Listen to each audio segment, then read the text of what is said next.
Hello students. In last lecture we have studied meaning of e-commerce, advantages, disadvantages of e-commerce and trade cycle. In today's lecture we are going to study various payment modes, common forms of e-commerce, electronic data interchange, e-governance and various security measures for e-commerce. You all please go through this diagram, though it is not the part of your syllabus, but it is given for your information, the system for e-commerce payment. Okay, let's start today's first topic, that is various payment modes. First payment mode is the credit card. You all are very familiar with this. It is most common method of e-payment. It is also known as plastic money. Then second method is mobile payment. Mobile payment can be done by scanning the barcode. For example, here barcode is given, and by scanning that barcode we can pay the specific amount, and its examples are Google Pay, Paytm, UPI, PayPal, Bhim, etc. Then third type is bank transfers. Under these bank transfers, we can transfer money only bank through bank. Individual person cannot communicate within this process. For this, NEFT, that means National Electronic Funds Transfer, RTGS, that is real time gross settlement, and IMPS, that is immediate payment service, these systems or these services are used for bank transfers. Remember again, this transfer happen only within bank to bank. Then fourth type, here it should be fourth type is e-wallet. Here it is type of electronic card used for online transaction using computer or smartphone. It is prepaid account type secured by password. For example, State Bank Buddy, Paytm wallets, etc. You know that when you use Paytm or Google Pay, there must be some specific amount in your e-wallet, then and then you can use it. The next one is the some common forms of e-commerce. First one is the mobile commerce and second one is the social commerce. First of all, go for the mobile commerce. It is buying and selling of goods and services using wireless handheld device like mobile and tabs. Some applications of m-commerce, that is mobile commerce, are mobile banking, ticket booking, e-bill payment, online auctions, stock market trading, and whatever the different transactions you are performing using your mobile or tabs. Okay, this is known as the mobile commerce. In short, what we can say, whatever the different type of transactions we are performing using mobile, all that transactions comes under mobile commerce or m-commerce. Then second type of form is social commerce. It enables shoppers to get advice or recommendations from trusted person, find goods and services and then purchase them. Okay, you may hear, have you heard the name of Raju Makhni? Raju मखनीचं नाव तुम्ही ऐकलंय का? Radio मिर्चीवर प्रत्येक संडेला त्याचे technical रिव्ह्यूजबद्दलचे programmes असतात. त्यानंतर त्यांचे यूट्यूबवर सुद्धा खूप साऱ्या प्रत्येक गोष्टीबद्दल टेक्निकल रिव्ह्यू देण्यासाठीचे प्रोग्राम स्पेसिफाय केलेले आहे. कोणती गोष्ट आपण परचेस करायची, 2 मोबाईल्स घ्यायचे असतील तर 2 मोबाईलमधलं कंपॅरिझन कोणकोणत्या पॉईंटवर केलं गेलं पाहिजे, त्याच्यामध्ये आपण एक्झॅक्टली कशाला प्रिफर केलं गेलं पाहिजे आणि त्या प्रेफरन्सनुसार कोणता मोबाईल परचेस करणं बेटर आहे हे त्याच्यातनं सांगितलं जातं. अशा खूप साऱ्या गोष्टी यूट्यूबवर पण अवेलेबल आहेत. मी जस्ट तुम्हाला एक एक्झाम्पल म्हणून राजू मखनीचं नाव सांगितलं आहे. Social commerce success is measured by retweets, likes, shares, and subscriptions. Now see this figure. Here different social medias are given, and here one example is given of like, dislike, share, and if you want to save that program or that video, then how many views of that program or of that video, that all are provided here, and this is the date on which that video is uploaded on YouTube. Okay, then here also how many subscribers have subscribed for this video or for this sub TV, it is given here 33.2 million subscribers. We can subscribe for that video or for that channel by using this subscribe button. Okay, this is the social commerce. तुम्ही ह्या सगळ्या गोष्टींशी familiar असालच. Then next one is the e-commerce technology. Some examples are mobile commerce, electronic fund transfer, supply chain management, internet marketing, online transaction processing, EDI, inventory management system, and automated data collection system. All these are the examples of e-commerce technology. You all know very well about all these technologies. Let's go in detail about the EDI. I think only EDI is the new technology for you. EDI stands for Electronic Data Interchange. It is the electronic interchange of business information using a standardized format. That means when two businesses are communicating with each other, interchanging their information with each other, in that case they have to use some standard format for the communication. Then and then it will be applicable under EDI. Business entities conducting business electronically are called trading partners. Okay, it is computer to computer interchange of strictly formatted documents via telecommunications or physically transported on electronic storage media. That means here there is no manual working. Whatever the transactions are done, that will be through electronic media, that is computer to computer, and strictly in a specified format. Okay, we can email that document, therefore here given that physically transported on electronic storage media. And its examples are purchase order and invoice. You all are very well known with these two things, purchase order and invoice.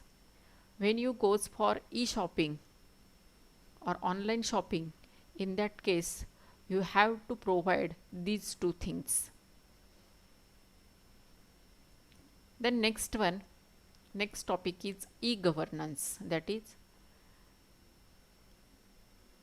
today's government system is nothing but the e-governance. It signifies the importance of information technology in the government processes and functions so as to cause smart government. लक्षात आलं ITचं importance.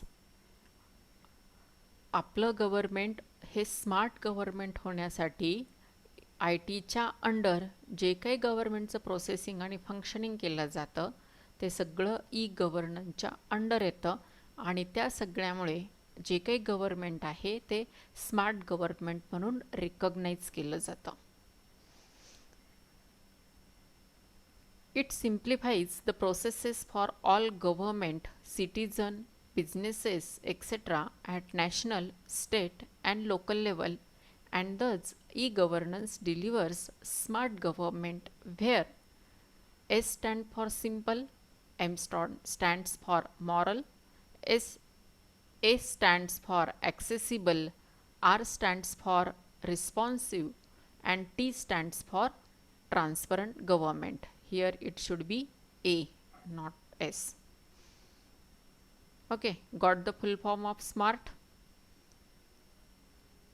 आय टीचं इम्पॉर्टन्सही तुम्हाला आता लक्षात आला असेल की तुमचं government किंवा आपलं गव्हर्मेंट हे प्रॉपरली वर्कआउट होण्यासाठी आपल्या गव्हर्मेंटमधल्या ज्या काही वेगवेगळ्या गोष्टी आहेत त्या गोष्टी नॅशनल लेवलला, स्टेट लेवलला आणि लोकल लेवलला सगळ्या पर्सनपर्यंत, सगळ्या सिटीजनपर्यंत, सगळ्या बिझनेसपर्यंत अगदी प्रॉपर फॉर्मॅटमध्ये पोहोचवण्यासाठी जे वर्किंग केलं जातं ते सगळं आय टीच्या अंडर केलं जातं. The next one is the advantages of e-governance. First one is reduced corruption. Here mostly all the work will be performed in online format. Therefore naturally corruption reduces. Then high transparency. There is everything is provided online, and whatever the documents you have to upload that also given, and if you uploading it in proper format it will provide the transparency. Then increased convenience. It is providing proper convenience or it is convenient for the rural persons also. Then direct participation of constituents. प्रत्येक कॉन्स्टिट्युएंटचं direct participation हे ह्या ई गव्हर्नन्समध्ये असतं आहे. Then reduction in overall cost. Whatever the cost is required to perform the specific task, it gets reduced due to the online working. Then expanded reach of government. Government can reach to with every citizen only due to this e-governance process, and this e-governance is facilitated only due to IT. The next one is the types of e-governance. E-governance is again classified into 4 types, like government to citizen, that is G2C, then government to business, that is G2B, then government to government, that is G2G, and government to employee, that is G2E. हे types बघून तुम्हाला business e commerce बिझनेसचे types आठवलेच असतील. B2B, B2C, C2C and C2B. Just like that here, government to citizen, that means whatever the different schemes have designed by the government for the citizens, all that things or all that schemes information is given under this G2C. For example, Aple Sarkar, go through this portal, you will get everything under this portal. How to get the nationality or domicile, how to get the creamy layer, how to get the caste certificate, how to get the nationality certificate, everything is there. Then government to business, whatever the different schemes for business, all that things are given under this G2B. Then government to government, here everything is included between 2 offices of the government.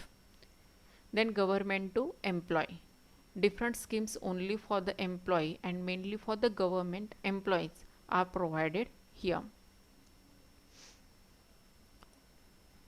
Then last topic of this chapter is the security measures in e-commerce. Here we are going to study 3 security measures. First one is encryption, second one is digital signature, and third one is the digital certificate. Let's go for encryption. Encryption is very simple security measure for e-commerce over internet. This encryption process having actually 2 methods. First one is the encryption and second one is the decryption. Let's study first of all encryption method and then we will go for the decryption method. Encryption means we are transferring readable data into unreadable data. First of all, sender having readable data, that is the plain text. Then that sender creates private key on that readable data, and due to that private key, that data converts or changes into the ciphertext, and this ciphertext is known as coded text or unreadable data. Okay, that means here sender generates private key, implements it on readable data, and that readable data gets converted into the ciphertext, and this process is known as the encryption. Got it? Encryption process or private key creation process is always done by the sender. Now sender sends this encrypted, unreadable coded data to the receiver.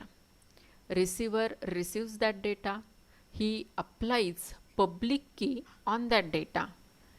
At that time, he verifies that document. If that document does not verify successfully, that means his public key does not apply successfully on that data, then he leave that data considering that it is illegal data or unused data, or it may be some virus infected data. Therefore, he will not open that data. And in second case, if his verification is successful, then he will apply that public key, decode that data, and that after decoding that data, that ciphertext gets converted into the readable data, that is the plain data, and this process is known as the decryption process. Got it? This decryption process is done only at the receiver's end, and encryption process is done only at the sender's end. Both processes are opposite of each other. In encryption, we are creating ciphertext, and in decryption, we are converting ciphertext into the readable data. Got it? Then second one is the digital signature. It is also known as electronic signature to authenticate the electronic document. It is direct transfer in between two partners and used in e-commerce, software distribution or financial transactions. See this. तुम्ही जर driving licence वगैरे काढण्यासाठी गेलात किंवा तुम्हाला ॲमेझॉनकडनं एखाद्या गोष्टीची delivery मिळालेली असेल तर ते त्या ठिकाणी आपली डिजिटल सिग्नेचर घेतात. In this format. And last one is the digital certificate. Yeah. It is an electronic password that allows person or organization to exchange data securely over internet using PKI, that is public key infrastructure. Here example of digital certificate is given. Whatever the different signs are provided on this digital certificate, that all are password protected. No else person can provide this digital certificate. It is one of the major security measure over internet to protect our document. Okay, we have finished the second chapter here. Let's go for exercise. Here you have to solve only 3 problems. You have to explain various e-payment modes. You have to write a note on e-governance. And third question, write a note on security measures for e-commerce. Now, as per the last lesson, here also you have to write down the complete exercise of this lesson. Note down everything in your notebook, take its snaps and upload it on IT